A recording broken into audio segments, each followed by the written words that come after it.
محترم سامعین کرام، مولانا ذل الرحمان صاحب فرماتے ہیں کہ ایک مرتبہ دارالعلوم میں طلباء اور علماء کا جلسہ ہوا۔ ایک طالب علم نے جوش میں آ کر حضرت مولانا شبیر احمد عثمانی رحمۃ اللہ علیہ کی شان میں گستاخانہ الفاظ استعمال کیے۔ حضرت رحمۃ اللہ علیہ نے فوراً ہی اس کو ڈانٹا اور منع کیا، لیکن وہ باز نہ آیا۔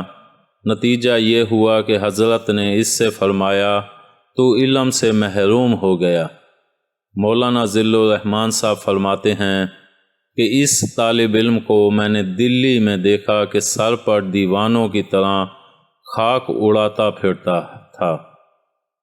امید ہے آپ کو ہماری یہ ویڈیو پسند آئی ہوگی۔ پسند آنے کی صورت میں لائک کریں، کمنٹ کریں اور شیئر کرنا مت بھولیں۔ ملتے ہیں اگلی ویڈیو تک۔ اللہ حافظ۔